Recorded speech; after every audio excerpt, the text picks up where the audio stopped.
Para jamaah Jum'ah kaum muslimin yang dirahmati Allah, puji syukur alhamdulillah kita panjatkan kehadirat Allah subhanahu wa ta'ala karena kita masih diberikan kesempatan bertemu dan berkumpul di majlis yang sangat berkah dan mulia. Kehadiran di tempat ini semoga sebagai pengejawantahan dari rasa takwa kepada Allah subhanahu wa ta'ala, yaitu untuk menjalankan perintah dan menjauhi larangannya. Karena dengan itulah makna hidup kita di alam ini memiliki arti. Sebaliknya tanpa iman dan takwa, maka keberadaan dan kehadiran kita tidak akan ada arti dan gunanya. Karenanya kesempatan Jum'ah ini hendaknya tidak semata dimaknai sebagai perkumpulan tanpa makna, namun sebagai sarana untuk juga melakukan perbaikan dan pembaharuan atas kualitas iman dan takwa kita kepada Allah subhanahu wa ta'ala. Semoga dengan iman dan takwa inilah seluruh perjalanan kita selama di dunia akan memiliki arti yang lebih sempurna. Apalagi Allah telah menjamin kepada siapa saja yang menjalankan perintah serta menjauhi larangan, maka akan diberikan jalan keluar atas seluruh problematika hidup, bahkan rezeki dari berbagai tempat yang sebelumnya tidak disangka, maka akan kita terima. Jamaah yang selalu mendapatkan rahmat dan maunah dari Allah subhanahu wa ta'ala. Sesungguhnya tujuan hidup manusia adalah beribadah kepada Allah subhanahu wa ta'ala dalam situasi dan kondisi apapun, baik ibadah yang bersifat vertikal maupun yang bersifat horizontal. Tak kalah pentingnya untuk difahami bahwa ibadah yang dilakukan manusia akan memiliki nilai di sisi Allah apabila disertai dengan hati yang ikhlas. Ikhlas tak ubahnya ruh dalam setiap amal baik manusia. Bahkan sedikit dan banyaknya amal perbuatan manusia bukanlah tolok ukur bagi Allah subhanahu wa ta'ala. Maka amal ibadah tanpa didasari dengan hati yang ikhlas ibarat makhluk mati yang tidak bisa dipetik manfaatnya.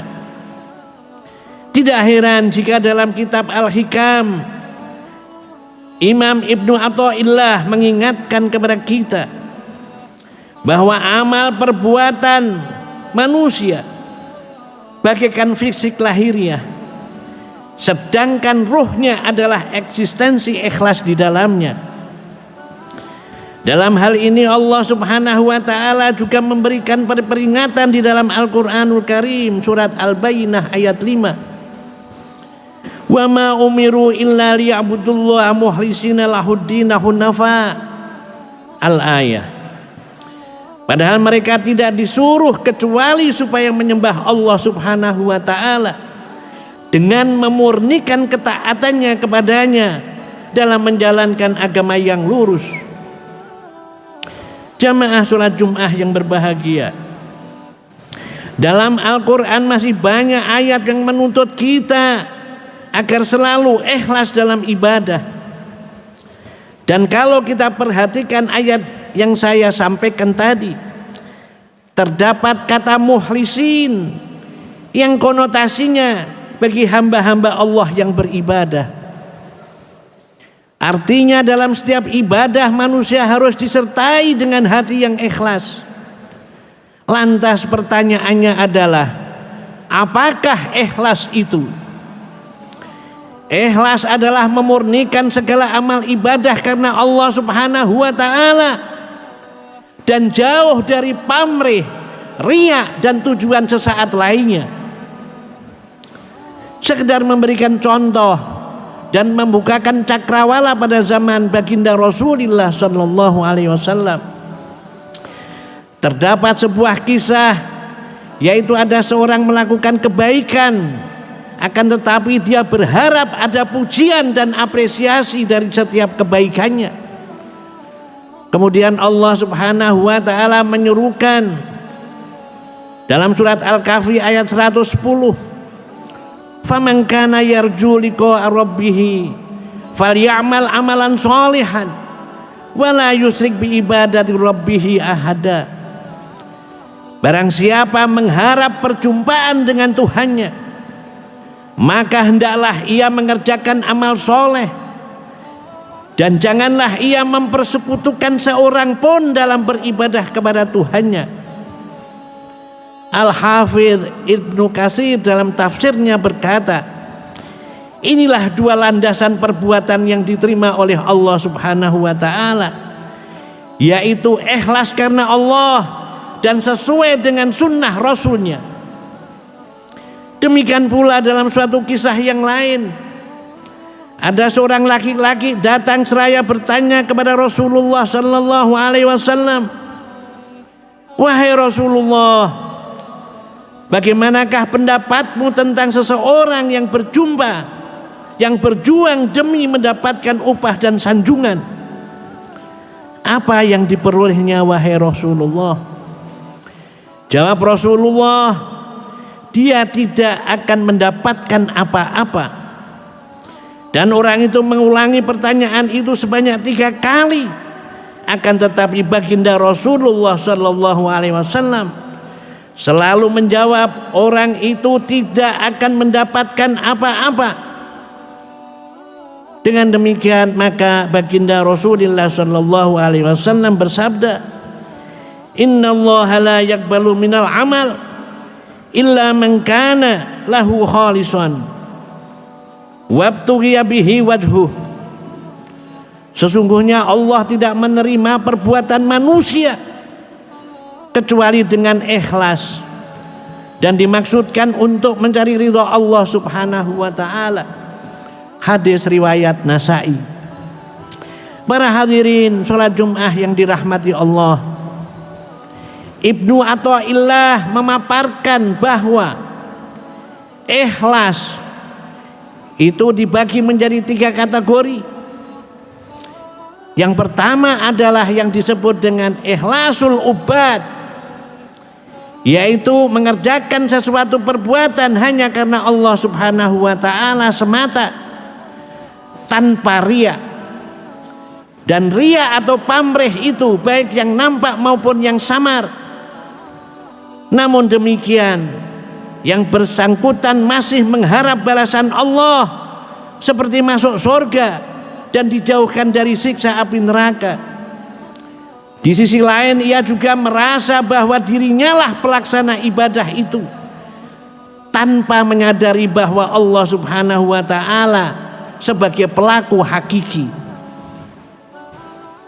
Sedangkan kategori yang kedua adalah yang disebut dengan ikhlasul muhibbin.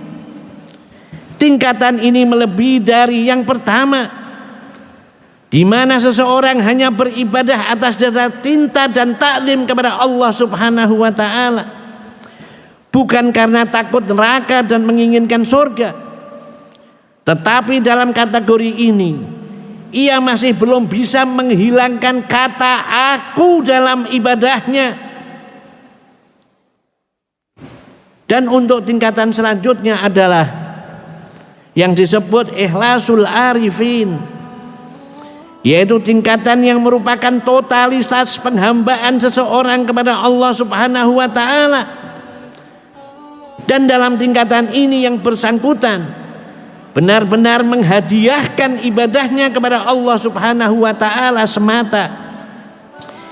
Ia mengaku bahwa tidak mungkin mampu melakukan segala sesuatu kecuali karena Allah.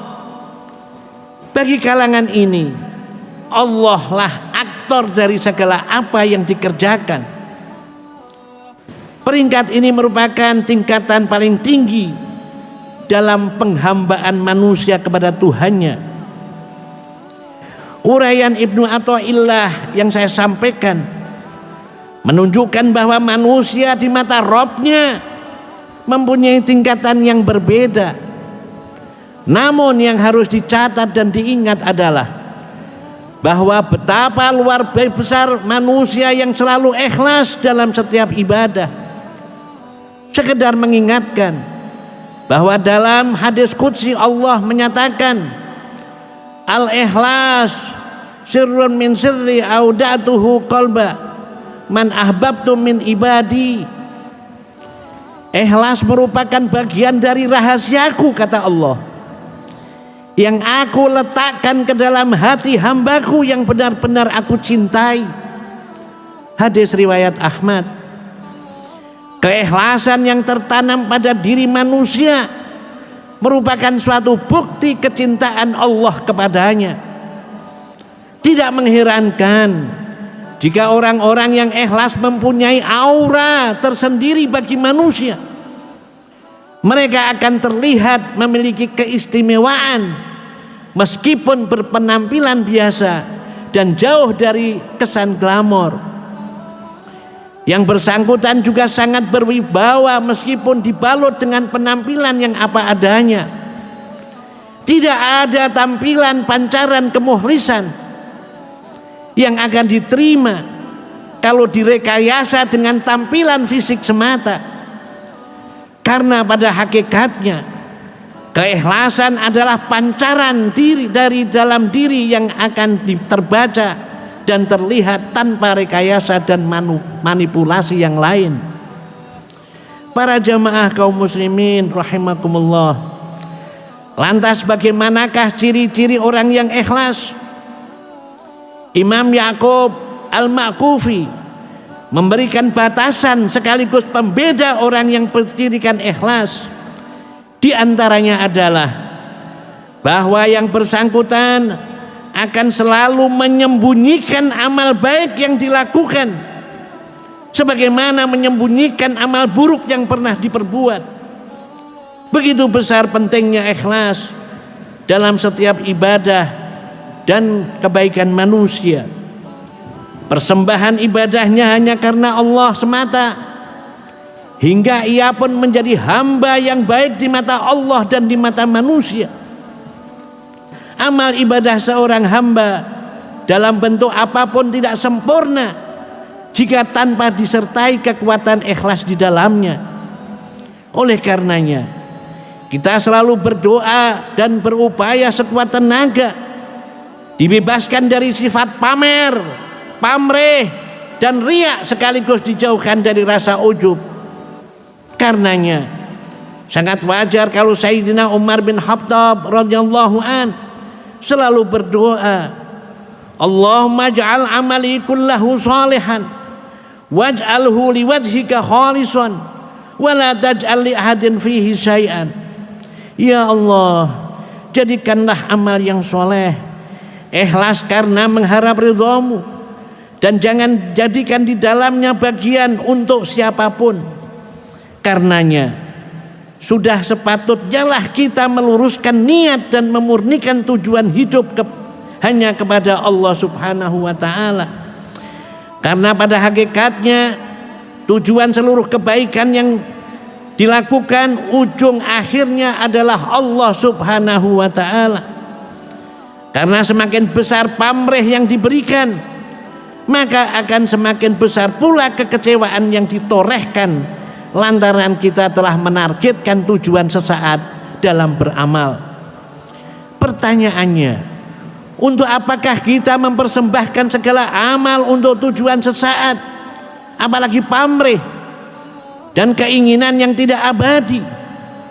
Karenanya semoga dengan khutbah kali ini akan semakin menyadarkan kita terhadap makna dan tujuan hidup, khususnya dalam melakukan sesuatu di dunia ini. Semoga Allah senantiasa membimbing kita dalam melaksanakan seluruh kebaikan di dunia dan melandasinya dengan niat tulus demi kebaikan diri saat ini dan kelak di akhir perjalanan.